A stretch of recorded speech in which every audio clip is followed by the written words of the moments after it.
करडईची भाजी 2-3 प्रकारे करता येते. येथे आपल्याला लाल तिखटाची आणि कांद्याची भाजी बनवायची आहे.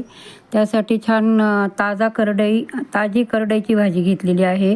पानं तोडून घेतलेले आहे. त्याचे थोडे देठ कोवळे असल्यामुळे देठ असं थोडंसं घेतलेले आहे आणि बारीक चिरून घ्यायची. स्वच्छ पाण्याने धुवून घ्यायची. 2 पाण्याने धुवून घ्यायची. थोडं मीठ टाकलं तरी चालेल यात. मिठाने धुवून घ्यायची आणि कढई तापत ठेवायची. कढईत तेल टाकायचं आहे. तेल तापलं की मोहरी घालायची आहे, हिंग घालायचा आहे आणि आपण बारीक चिरून घेतलेला कांदा त्यात घालायचा आहे. कांदा छान लाल होऊ द्यायचा आहे.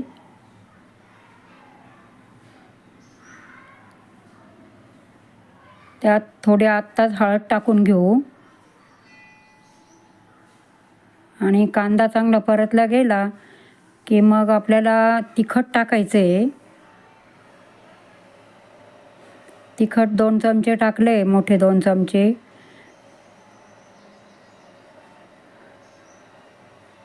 आणि चांगले हलवून घ्यायचे. मीठ टाकायचं आहे चवीनुसार.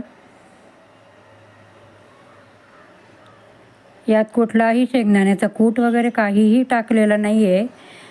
छान परतून घ्यायचं आणि आपली जी चिरलेली धुतलेली भाजी त्यात घालून घ्यायची आहे.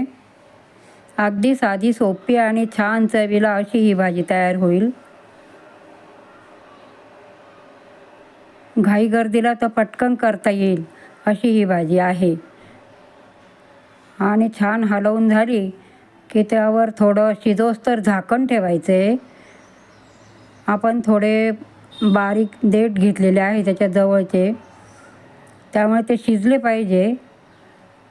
कोवळे देठ आहे तरी पण ते शिजायला पाहिजे म्हणून आपण झाकण ठेवायचे. एक 5 मिनटं शिजू द्यायची भाजी आणि त्यातलं पाणी आटवायचं आहे. आपल्याला कोरडी करायची आहे. ही हिरवी मिरचीचं सुद्धा बनवता येते, पण हा एक प्रकार मी दाखवला आहे की लाल तिखटाची सुद्धा छान लागते. नंतर मी दाखवणार आहे हिरव्या मिरच्याची पातळ भाजी. हे तिन्ही प्रकार मी दाखवणार आहे. तर बघा किती छान झाली आहे अगदी भाजी. खूप छान लागते. एकदा अशी करून बघा. सगळं पाणी आटू द्यायचं.